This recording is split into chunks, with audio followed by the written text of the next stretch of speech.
Hi, everyone. Welcome back to the Imperfect podcast, coming to you live from Mastermind Studios.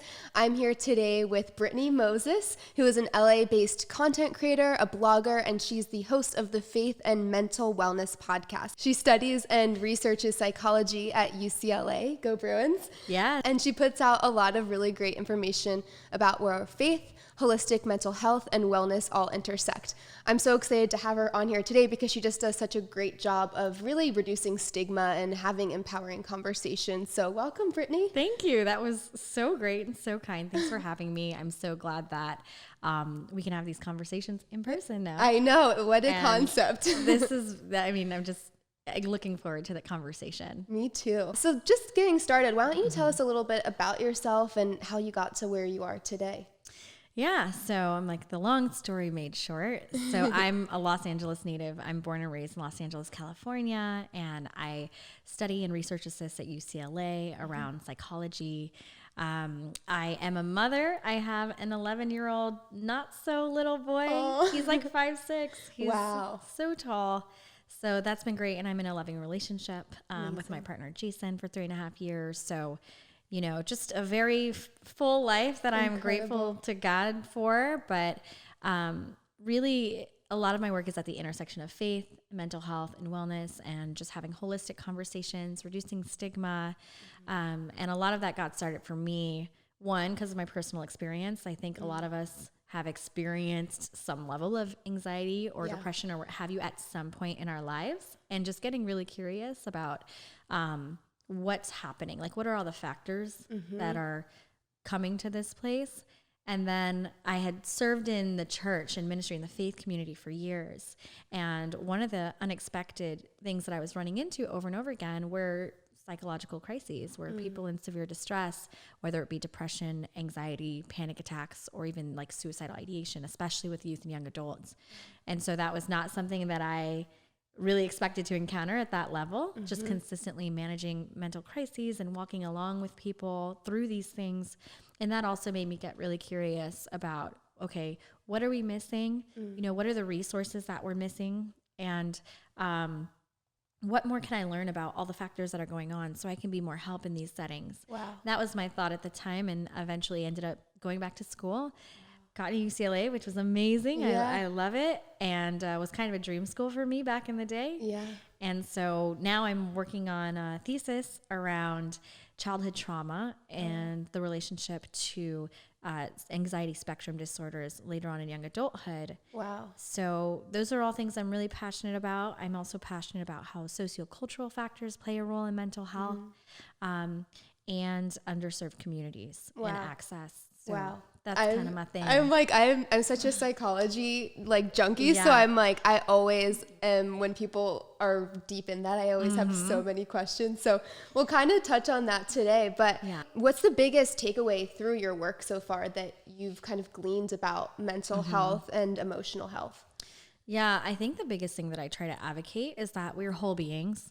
Like I said, a lot of the times I'm working in faith communities, so there can be these perspectives that are black and white, even whether or not you're a person of faith, there just are sometimes these perspectives of, oh, you could just change your mind or just pray more or have more faith, and kind of hoping to expand people's awareness to the fact that we are biological, psychological, social, and spiritual beings. Wow.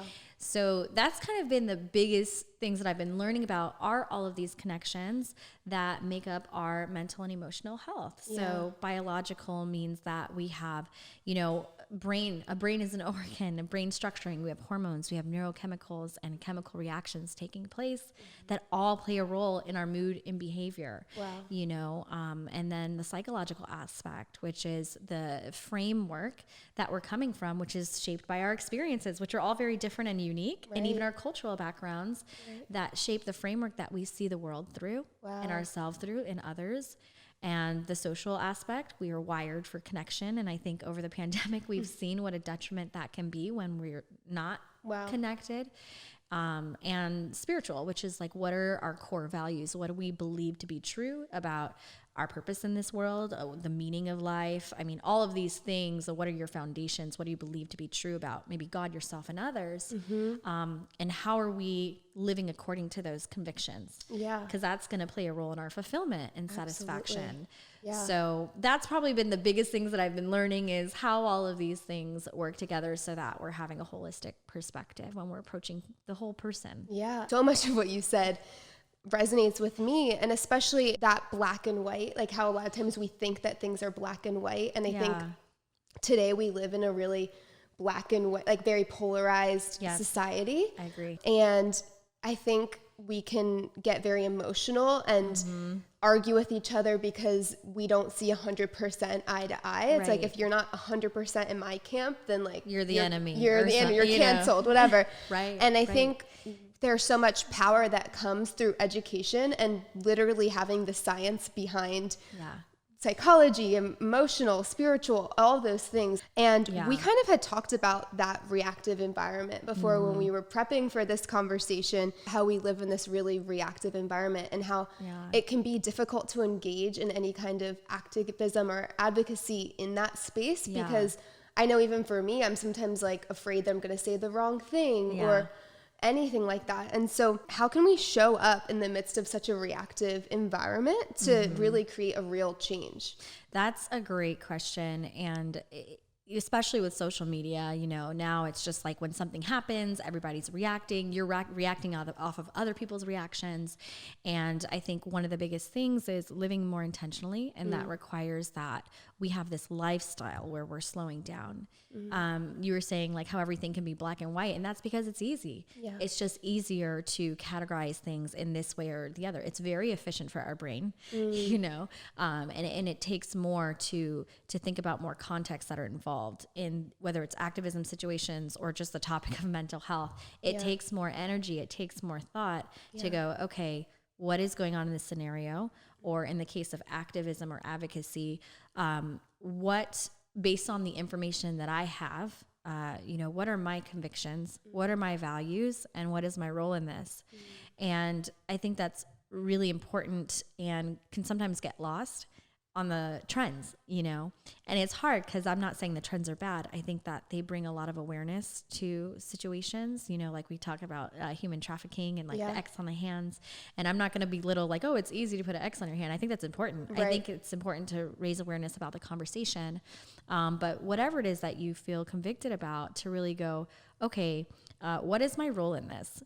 You know, we have this analogy in scripture that's like, you know, we're all one body, but one is the hand and another is the foot, you know, and another might be the leg. If we're judging everyone on the basis of being the hand, you know, it's like, that's not comprehensive either. That doesn't have a full context.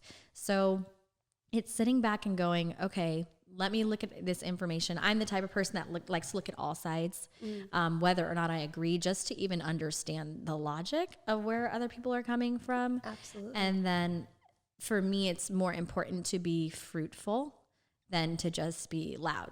Right. You know, so what is actually going to move people toward change, and really thinking about, okay, what is my role in this? Is it, you know, for, let's just say the topic of like, you know, race and everything that's going on with whatever injustice is, it's like, is my role maybe to have a conversation with my family and to change some mindsets around this? Or is my role in my workplace where I'm helping to expand this? Is it on my school grounds? Is it on a podcast? Is it on social media and creating some information there? You know, whatever it is, I think it's more fruitful to create and creates actual change when we step back and we think about, okay, this is what's going on. What are my convictions about it? What is my role? And what are active steps that I can actually take? And that means not demonizing people when they're not advocating in one way, because we never know how other people are taking this context in their lives. Right. And also I find that when people are completely on the other opinion than me, when I have those conversations, even if I don't come to a place of agreeing with where they're coming from, it actually sharpens my convictions of like, why do I believe what I believe? That's a good point. Because we get, I think, even especially in the faith community, like we're so scared to question our beliefs, especially if it's been something you've been told your whole life. But I found the times that I've asked God hard questions, I come out on the other side feeling much more strengthened in my faith. And I think whether you're a person of faith or not, the same can hold true with anything you believe. There's actually a theory in communication. I studied communications at UCLA. I forget what the theory is called, but basically that principle of unless you're faced to defend your point of view and you're challenged in it, you actually can't hold that as like a deeply held belief. That makes sense. Because it's so surface level instead of in depth. So we have to slow down. We have to be intentional to then get connected to our convictions and also realize that we all have such a different part to play. Like, even though we're both content creators as well, like your area of influence is going to be different than mine. Like we all have different unique skill sets and gifts that we can show up with. And I think the more we can lean into that, also the more that we can not point fingers. I think especially over the summer with Black Lives Matter, like people got so like, you're not posting enough, or you're posting too much, or post the black square. Don't do the hashtag. A lot of like, confusing messages. Everyone was so but I think the biggest thing that I took away from that and what you just said is like taking back, breathing, being intentional, and doing work that is fruitful instead of reactive. And processing it. Because you realize with all these things, like these things are coming up and it's like, did I even really process what was happening? Or was this just another trend or hashtag that I just reactively felt like I needed to hop onto? So now I'm doing out of habit just because other people are doing it, but not necessarily because I've really reflected on what's going on and what my convictions are and what role I play. So yeah, even just allowing the time to process, I think it's a big deal. Absolutely. Not only for like making change, but for your own wellness and mental health. I mean, I can't even imagine the impact that all that information coming into our brains and the stress and anxiety does to our brains. Totally. Especially in a year like 2020 where we're already facing so much trauma. And I know you're studying childhood trauma, so you know about trauma more than how that affects the brain. And do you have this might be a really hard question, but do you have like a brief explanation of how trauma impacts the brain? Well, it really stores in our nervous system. Okay. And we have these, what we call like the fight or flight mode, and we have it's the autonomic nervous system. So it's the area of our body that prepares for when we need to go into action, when a threat is present, whether it's emotionally, psychologically, physically, what have you. And then we have the side that is rest or digest that kind of tells our body to slow down. And so typically when we're in stressful situations, we can kind of regulate that, we can kind of self-soothe and self-cope. But when you have these traumatic experiences, and trauma is technically something that is so intense that it is beyond your internal coping systems, and so you go into fight or flight mode. Your brain is an associative brain, so it stores these memories, to protect you, so that should you run into harm again, it can recognize it and protect itself. So these traumatic events, they store in your brain, they store in your body, and for some people, when they've experienced chronic trauma or accumulated trauma, it can kind of wire your body around it to where you maybe become hypersensitive around triggers, or the same feedback system that's supposed to bring you back to a calm almost gets hijacked. So it's harder to calm yourself. It's harder to regulate. You have what we would call like a dysregulated nervous system. Oh, wow. And so that's why healing is so important, and like learning what those triggers are so we can figure out ways to cope in healthy ways around those triggers. But it absolutely does store in the brain and in the body, whether we want it to or not, often automatically, because our brain is going to associate those things for our survival. Wow. So that's why, it's important to talk about it, and it's a health issue too. That's something that you can't unsee once you've seen the research. There was a Kaiser study, it's called ACEs, Adverse Childhood Experiences, where they asked thousands of, people over time, to basically list the childhood traumas they experienced, and found that there was an association with more disease Oh, wow. That these childhood traumas were linked to diseases that are like the leading causes of death, like cardiovascular disease and all these things. So yeah, it's definitely important to heal that trauma. Otherwise people can become stuck in it, or they kind of build their lives around the trauma, around this life of avoidance or hypersensitive. Wow. So yeah, it definitely, there's definitely a bodily connection. Yeah. I haven't experienced like intense trauma to the way that some people have, but I know I even had like bad living situations. Trauma's trauma. Yeah. And it's like, sometimes I would find like, then when I got out of that, like I would clench up every time the door would open because I thought that there was going to be some kind of conflict. And I had to train my brain to be like, you're safe.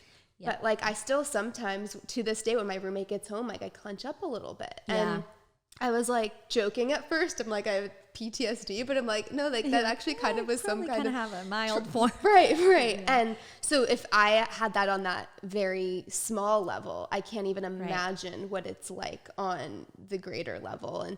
And how even in that year when I was really stressed out all the time, I had it led to other health impacts. Like I had a lot of digestive issues, and my doctor basically was like, well, are you stressed? And it's funny. It's like, you can't really do anything to not be stressed, It's psychosomatic. It's things of the mind that are like impacting and translating into the body. Absolutely. And there's absolutely a connection there. And that's why it's important to talk. That's why this is an important conversation to me, because when people think of mental health, we're thinking about like, be kind to your mind and # mental health matters. And it really is more than that. It's this bodily connection where it's like, when you take care of your mental health, you have a better quality of life. Right. You can enjoy your relationships more. You can show up more for what you're called to do, and you reduce kind of these risks of these diseases too, that kind of undercurrent are undercurrented by trauma and stress. Absolutely. I think that has been really eye-opening for me too, and I still have a lot more to learn about like you said, I think mental health, like just think positive thoughts, right? But it's more than that. It actually has an impact on your long-term physical health. Yeah. And when you put it into that perspective, it's like, oh, I have to take this seriously. Yeah. And also know that what other people are going through, getting back to that like reactive place that we're in, realizing that everyone's going through something. Everyone's had some kind of trauma at some point in their lives. Absolutely. And also after this year as well, we're all healing. And the more that we can see and recognize that and give people space and grace as well. Yeah. And then we won't be so loud, like you said, and we'll actually step back and be intentional and figure out how we can get connected to our convictions and walk that out in a way that is fruitful and purposeful. And I think on that note, like one of the things that I'm really passionate about, the reason why I even started this podcast was because I wanted to raise awareness about human trafficking and teach people what I was learning along the process of creating this documentary. But I also realized that's not sustainable to just every single week be telling people this is about human trafficking. That's very dark. Right. And so that's why I like about 75% of the conversations. I like having these conversations because I found in my own work of working in the anti-human trafficking space, I can't actually show up and really help anyone until I first am okay myself, whether that be in the human trafficking work or even for people in my lives. Might sound cliche, but like you can't spill over from an empty cup. And so I think you have to have the two together. You have to take care of yourself. You have to do that healing work, and then you can show up and help other people. Yeah, that's why the way that I think we are living right now is unsustainable, and it's not healthy in the sense of us being reactive to everything in our lives. Yeah. Wake up, check our phone, and I do that too. I mean, I'm not going to shame anyone. Like I do that stuff, but I have had to over the past few months set intentions for myself of like, okay, I'm reclaiming my weekends. I'm not going to be doing this on the weekends, or by this time of the day I'm done, or when something pops up, I can choose how I'm going to respond. Yeah. Or I can take as long as I need to take to process something that's difficult. Absolutely. I don't have to give a response right away because I want to make sure I'm connected to my true self and my convictions, so I can step into it from a grounded place, from a level-headed place that actually produces fruit. So I think that's been a priority in my life, especially just, I don't know, as I'm getting older and I just don't see how the cycle that we're in society online is healthy or helps anyone. If anything, it just polarizes things more. Absolutely. And research has shown that, like, when you take a really strong stance on something and you're just kind of like whistleblowing to your own people, your own amen people, but it's actually just polarizing the opposite side to get stronger about what they believe and to reject it. So it's like, we kind of have this polarizing culture in the way that we handle things. And I just don't think that it's healthy or fruitful as we're going forward and trying to heal in so many different ways as a nation. Yeah. And I think, I mean, did you watch The Social Network or The Social Dilemma? I did. Oh, it's yeah, like, I did. The fact that now, like, technology and AI is like taking advantage of that and to further push us. Yeah. And that's why it is so important to have that transparency and to deconstruct why do I believe what I believe, so that we're not just in this like group think where we cancel everyone because they don't agree with what we believe. Because like you said, it's the rate at what we're going. It's not sustainable. But I'm optimistic because I think a lot of people are kind of waking up to that. I think so too. I think the more that we are aware of how our technology is kind of controlling us, and even like you said, there's going to be a lot of mornings where I do check my phone right away. It's going to happen. But being aware of like what would it look like to choose the opposite, or just knowing the impact it has on you, then you can make a more empowered decision and be aware of, if I'm feeling really anxious this morning, why? Oh, it's because I keep checking my phone right away. For me, like I've been trying to like wait like a half an hour before I check my phone, which is a challenge. Yeah. But just being aware, then you can kind of start to make changes from there. So yeah, I have a morning routine every morning now where I wake up, I hydrate, I get my water, I do like my morning stretching, I do like a mindfulness kind of meditation or prayer where it's just like focusing on the breath, and then I do some journaling, and I do it all within like an hour every morning just to be centered, to go into the day intentional and more grounded, aligned with my convictions, and even visualizing how I'm going to go into my day. Should things pop up, how I'm going to choose to respond. And I found that has allowed me to show up in my relationships more as myself, as my true self, and bring my whole self to my relationships, to my work, to everything that I do. And that has felt so much more authentic and sustainable for me. And that really does come from taking space from the reactive cycle and culture that we're sucked into, and allowing the time for my own processes and that connection to myself. And you made a really important point about how that allows you to show up better for other people, because I know for me, a lot of times I used to think like, oh, that's selfish, spending so much time for myself or not helping other people right away. But the more that you prioritize yourself, the better you can show up for those other people and not react. 100%. I found myself like 2 months ago, I was having really bad anxiety and I didn't know why. And I now know why. I was just like going. I wasn't creating that space for myself. And I found that I was reacting. I journal all the time too. So I ended up, this came up in a journal entry that I needed to start responding to things, not reacting to things. And there's a big difference. I feel like react is out of that fight or flight reaction, like you said. It's the like more primitive parts, survival parts of the brain. Right, where it's like it's everything I do is out of like self-protection. And so like if someone sends me a message, I get like, you know what I mean? And I need to protect myself and my time. And it's like, no, I'm going to respond. And the way I can get to that place of responding calmly is I have a similar morning routine, and it's just, it's life-changing. So to slow down so that those higher processes of thinking, those frontal lobes, can kind of kick into gear for sure. And I love that there's literally science behind this, because these are things that I've seen the evidence of in my life, but I'm like, I don't know, maybe I can just do more and be better, and then I don't have to do those things. But it's like, no, we actually, our brains and our bodies need us to slow down. Like there are systems that you're running on. Exactly. And it's not just like mind over matter.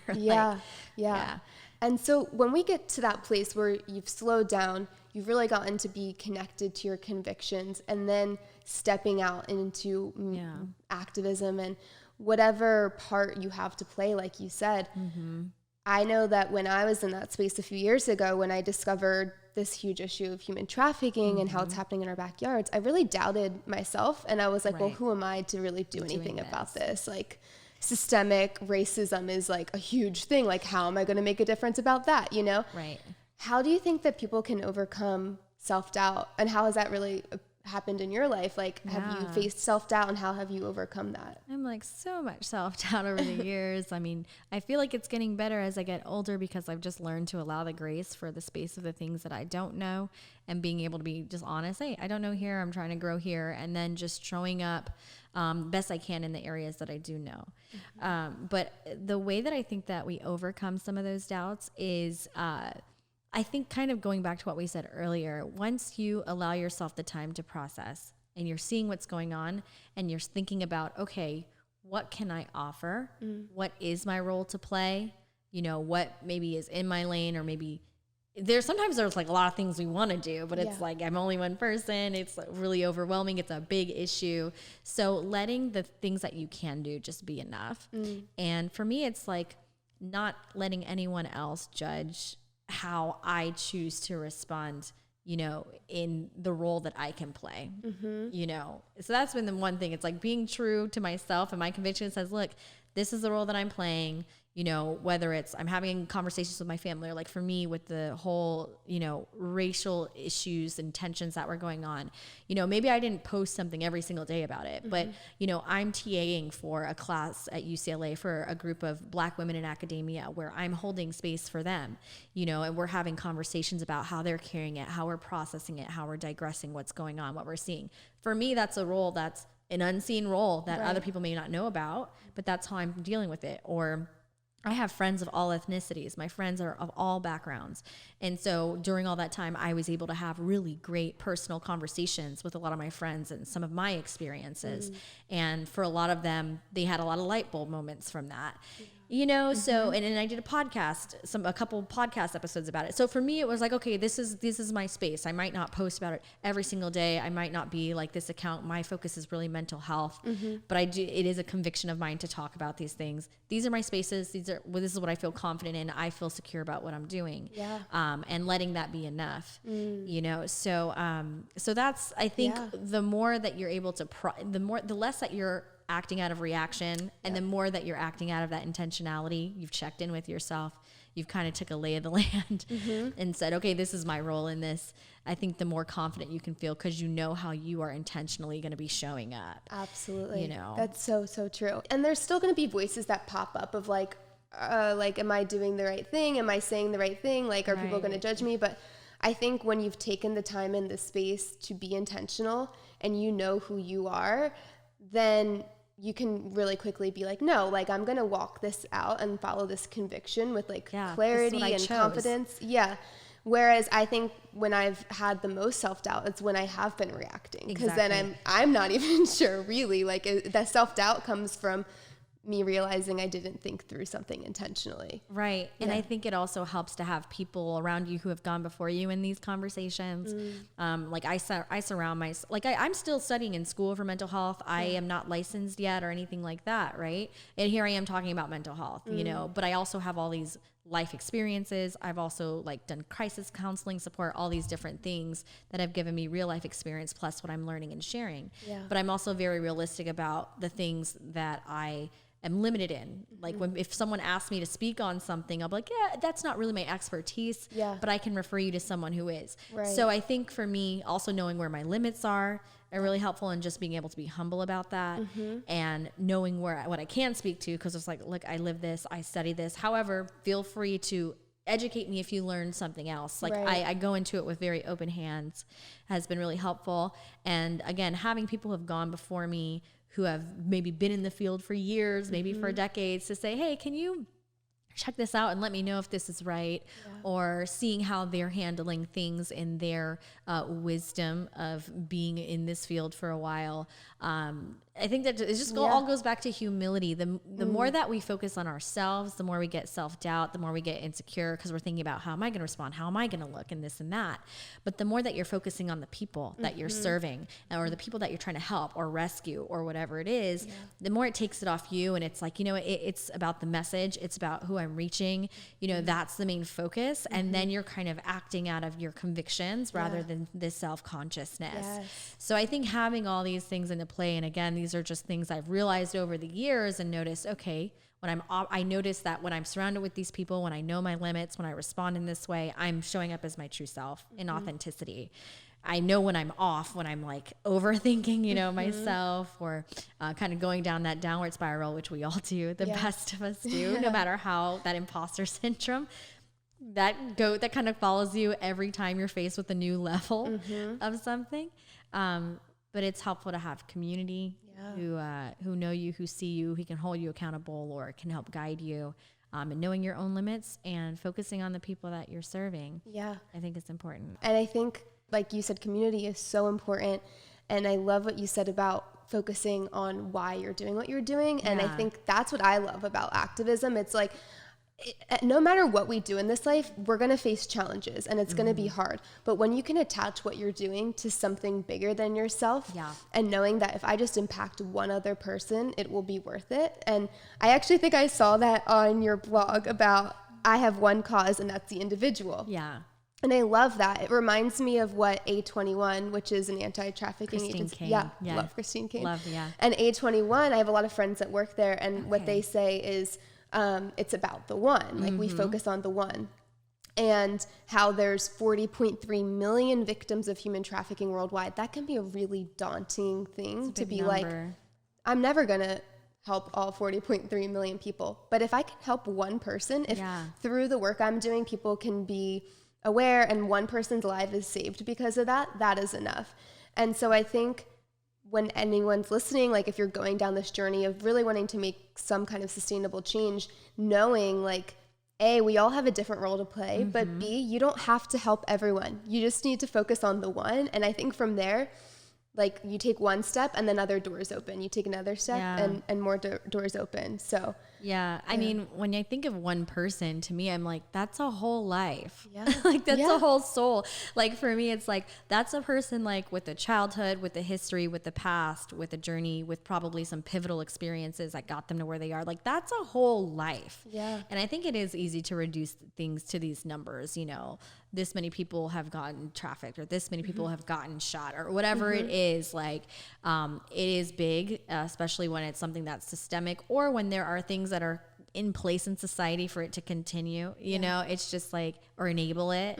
It can feel really big, but even like when I was starting my podcast, I was like, I don't know who's going to listen to it. I feel like that's how a lot of my things are. I'm like, I'm going to do this online series about anxiety, or I'm going to write this, or I'm going to speak on this, or start this podcast, do this video. I don't know who's going to listen to it. I might not get anyone, but I'm doing what I'm passionate about. And even if it impacts one person, even if it changes the trajectory of their life, that's a whole life, you know? So I do think that it's really important and it's what fuels me. I'm the type of person that I'm a very one-on-one person. I'm more so like that. I like to hear people's stories. I like to ask a lot of questions about them. I'm far more interested in them than me oftentimes. I think people are incredibly resilient and adaptable, and people's stories bring me a lot of hope.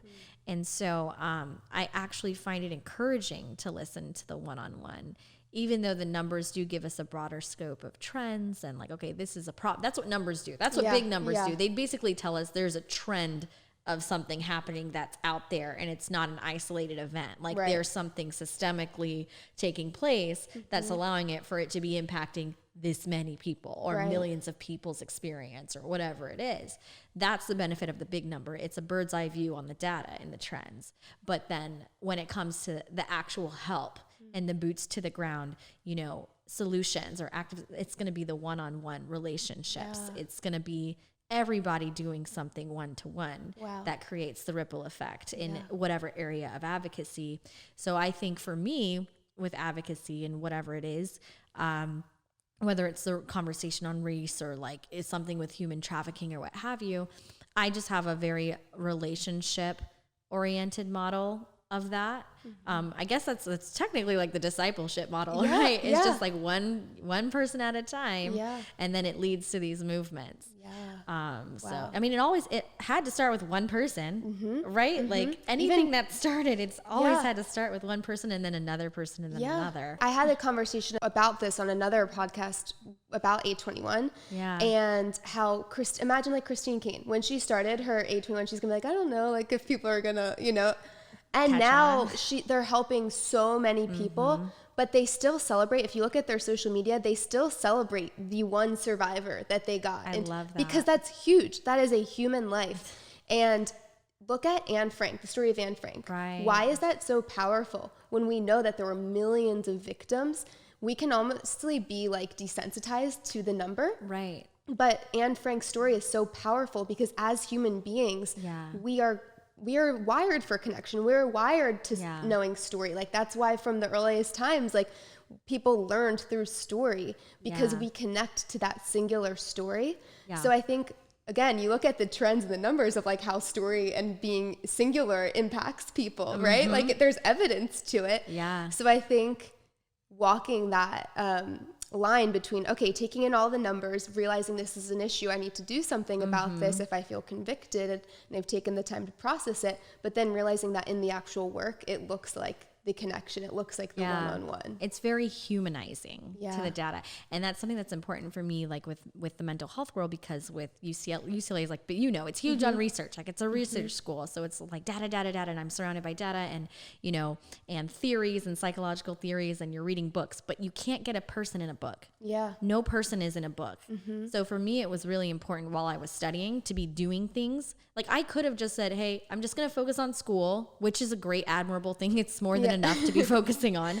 But for me, it was really important to be having personal experiences with people. So that was one of the reasons, I joined NAMI and became a certified peer, it's such a long word, peer group, peer recovery facilitator for their support groups, where I'm, helping facilitate support groups for people who live with diagnoses and hearing their real stories and holding space for them every week. Wow. And when I, ended up becoming a certified crisis counselor on the National Crisis Text Line, it was very important for me to be, one-on-one hearing people's stories and the humanizing of, maybe what I was reading or what I wasn't reading that you won't find in a book, right? And just having that reality of the humanity of it, because it's really easy to get caught up in the data, especially if you're like a nerd. It's really easy to intellectualize things, but what provokes people to move, what provokes people to act tends to be what's emotional, and tends to be what's humanizing, because when it's humanizing, you can look at someone, you can look at that woman who's been trafficked and say, that could be me, right? When you have a story, when you have one person, you could look at it and go, I could put myself in the shoes of this, right? And this could be me. Harder to do with data. So I think it is important to have something where it's a part of your lived experience and it's not just data or a post or, for it to really translate. Right. That's so important, especially if what you do, like we were talking about, everyone has a different role. If your role really is more on the data side and more on something that's not as human, giving yourself that space to connect and humanize it. I know that, like I mentioned, I'm creating this film about human trafficking and we're in the post-production process. So it's very technical. We've already created the story, we've interviewed people, and now it's very technical. And I find that sometimes I feel burnt out and weary. Easily, and I keep going back to, why am I doing this? And then I had a conversation with a survivor yesterday, and I just was weeping on the way home. And it just we have to connect back to the people. At the end of the day, no matter what you're doing, it's all about people. And we only do that by slowing down. Because I feel you on the burnout. It's like, you could just intellectualize depression, anxiety, but it's like, wait, no, people really are living with this as a really issue. It's more than just a diagnosis. It's more than just a cluster of symptoms. They have their whole context. They have their culture, all of these things. And so, it's really important that we're humanizing things and the more that we're connected with other people and with ourselves, you know, we can show up authentically and hopefully burn out a little less, but some of that's just inevitable. Absolutely. You know? And then having grace on yourself when you're feeling burnt out. I think sometimes I get in this like vicious cycle of like, I'm going. I feel burnt out. Then I'm like, feel guilty for feeling burnt out. I'm like, I just need to be stronger and work harder. And again, getting back to looking at the science of why rest is so important. And anyone listening, you just need to listen to Brittney's podcast because she covers this a lot about the intersection of faith and holistic mental health and wellness. And like for me, I'm Christian, and so I look at like God tells us to rest for a reason. Like he's God and he rested on the seventh day for a reason. It's not because he needed rest. He was modeling that. Even when you look at how our bodies were created, why do we need sleep at night? You know, like we need to restore. We need to rest and restore. Like our bodies are literally show us something about the best way to live, right? And so whether you're a person of faith or not, okay, well then you can still look at the data and how the psychology of what happens when you don't rest, the psychology of what happens when you experience trauma. So I don't know about you, but it's like if I don't slow down, my body's going to slow me down. We've all had that, right? Where it's like we were burnt out, we're going on whatever. You're like, no, I'm just going to push through, and you're just so like, you know, self-dependent, and then you get sick or like you wake up one day and you're just apathetic. Like you're just like, you don't feel anything about anything. You're just burnt out. You're tired. You're like, I just want to lay here on my couch and just be numb out on Netflix. Exactly. Which to me, I don't judge. It's like, that's a coping. That's how you're coping and that's how you're refueling. Do you? You know, but then it makes you pay attention. Like, okay, wait, why did I crash so hard like that? Or why did I burn out? Or what led me to this state of apathy? Or numbing? It's like a sign that your body's like, it will shut down for you if you don't. Our bodies are so smart. Like they're so intuitively wise. Even when it comes to like, I am really craving carbs. Like, why am I really craving carbs? I think our bodies tell us what we need. And I need energy. Exactly. Again, when I don't get sleep, I like definitely eat a lot more carbs because it's like that instant energy. But okay, just kind of like winding down here. I could keep going on and on. But I feel like so many of the points that we covered are so many great subtopics that I know you cover in your podcast. So anyone listening has to listen to that. But if you could leave listeners with one thing, what would it be? Yeah, there's so much. I think, I guess what encapsulates all of this is what I've been preaching over and over again. And that's like to slow down, and that slowing down, resting, checking in when you're with yourself, checking in with God, you know, if you're a person of faith, is the most productive thing that you could do, because direction matters so much more than speed. And it's easy to get wrapped up in a culture where it looks like we're busy and it feels like we're productive and all of these things. And that is, it's a form of instant gratification to feel good. It feels good, this self-efficacy of I'm getting things done, I'm doing this and that, I'm doing a million things. Especially when it comes to advocacy, I feel like people who are really involved in advocacy are also very, can be very high functioning. There's a lot to carry. And so just realizing that slowing down, it's productive. It's great for your mental health, making sure that you're taking time to connect with yourself. I do this on a weekly basis. I journal every like Sunday. Like this morning I would, you know, have my journal and say, okay, what worked this week? What didn't work this week? Where do I need to set boundaries, reset boundaries, reprioritize boundaries? Things, even just like how much time do I want to spend on social media, or how do I want to interact with social media in the upcoming week? Right? These things where you're setting yourself up and you are visualizing and positioning yourself for the week ahead, rather than being at this, where you're being basically proactive instead of reactive. And you'll find that when you live that way, when you practice living this intentional life, it's going to overflow to all these other areas of life where you are where it just feels good to be in line with your convictions.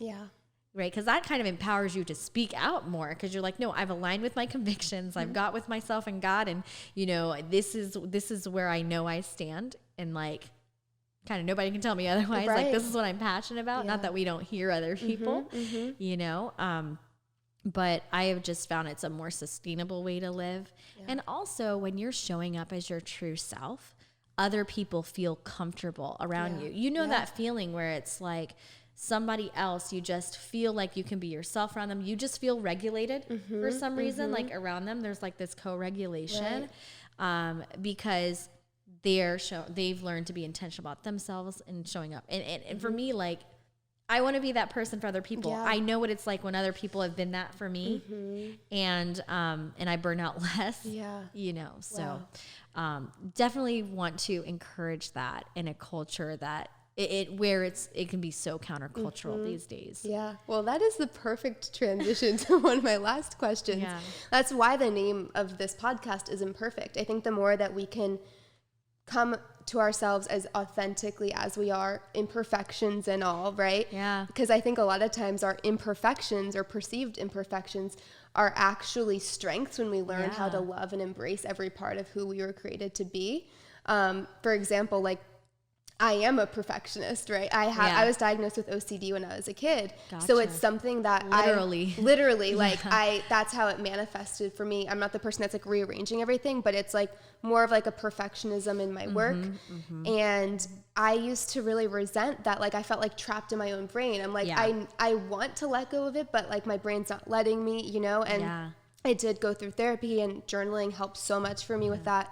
But I've now that I've learned how to cope with that and to live with that and not to let it control me, there are so many great things about being a perfectionist that drive me to be really motivated to do the work that I'm doing. And it's now a strength of mine, right? And so I think when I can admit, though, that I'm not perfect and be vulnerable with other people, it gives them a sense where they can breathe and show up as they really are.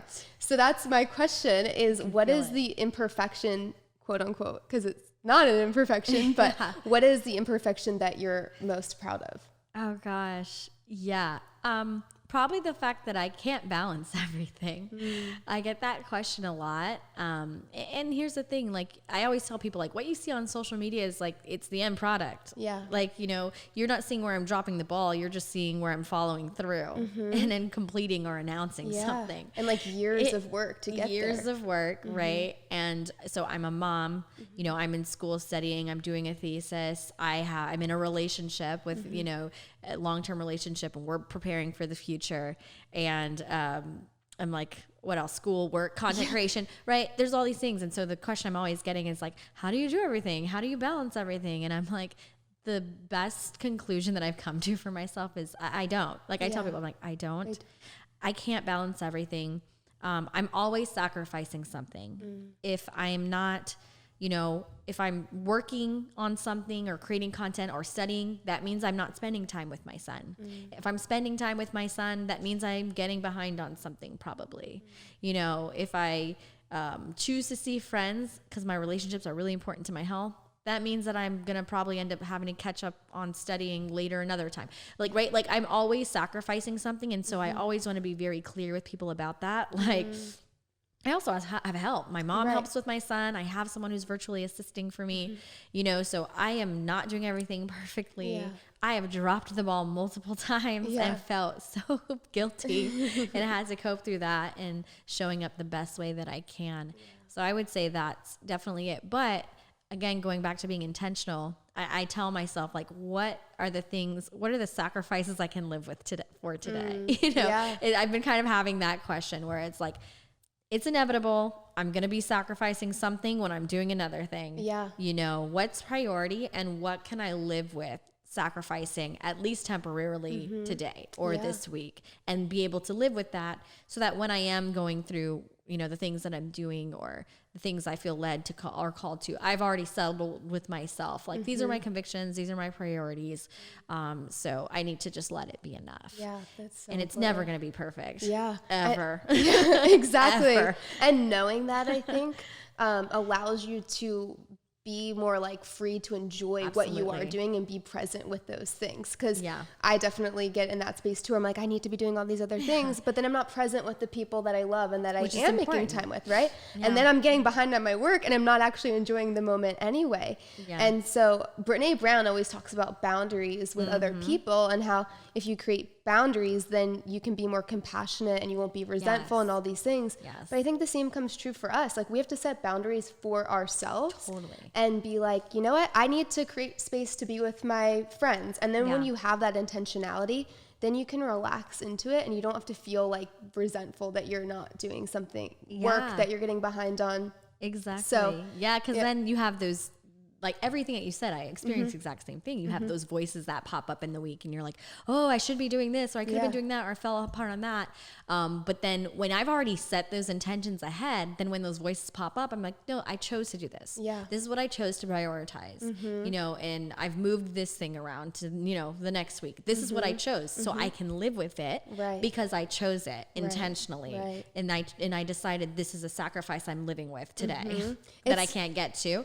And so then you can show up confidently, and those doubts and those perfectionist, you know, tendencies in your head kind of just don't eat you up as much, that try to shame and guilt you, because you're like, I'm living out my choices. Yeah. I'm not living out in reaction or guilt or shame, you know, because I've created these boundaries and I've decided to focus on these priorities. Yeah. So I do think it helps with those voices. Absolutely. And those voices, I feel like probably, for me at least, I feel like they're never going to go away. No. Right? And so it's just a practice of, okay, I hear that you're here, but you're not going to control me today, you know? And the more you practice that, the more that you can live and just not really pay attention to it as much. Absolutely. And it's funny how much all of this kind of connects with one another. Like you were saying of, I've made this decision, so I'm going to live it out freely and like not like have any kind of doubt. Exactly. It's the same with what we were talking about before of like convictions and activism. It's like, I've spent time with God. I know that this is what he's calling me to do. I've spent time with myself and I've processed through this and I've thought about like how I'm going to make an impact. Yeah. And then you can show up and speak without doubting it. And there still are going to be voices that come up sometimes. Like sometimes I'll post something on social media about human trafficking. I'm like, was that too much? And it's like, no, like this was coming from a place of like conviction of like, it's almost like an overflow where you can't not react, but you know, like respond to it. Yeah. So I love all of that. It all comes from living intentionally and slowing down. And that allows us to show up confidently in what we're doing, but also honestly, authentically, and humbly. Yeah. And I think all of that is important. And other people can sense that.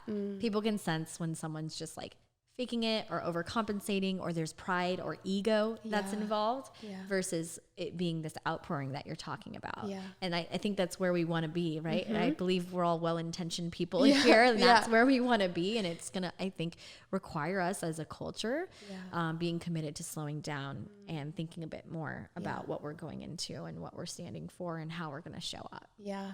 It's amazing. Well, how can people connect with you? And like we were just saying, it's such a journey. And Brittney, you have such an amazing podcast and content to really help people on that journey of slowing down. So how can they connect with you? Yeah. So I have the Faith and Mental Wellness podcast, and that's where we have conversations at the intersection of faith, culture, and mental health with both professionals, psychiatrists, psychologists, therapists, researchers, and those with lived experience. So those who have, you know, experienced depression, anxiety, even like loss and infertility. We talk about everything. So there's that podcast where we're hosting all the conversations, but then I'm on social media. I'm on Instagram at Brittney Moses. I'm on Twitter. I'm on YouTube, trying to roll that out. And then probably my website, BrittneyMoses.com, is going to be where everything is. That's just going to kind of house everything. So that's going to be a central point to just connect to whatever you want to check out if you enjoy this conversation or anything kind of within that intersection of faith and mental health and culture. Amazing. Well, thank you so much, Brittney, for being here with us today. I am so grateful that you shared your wisdom and expertise with us. Thanks for having me. Yeah. And thank you so much, everyone, for listening. We'll see you next week.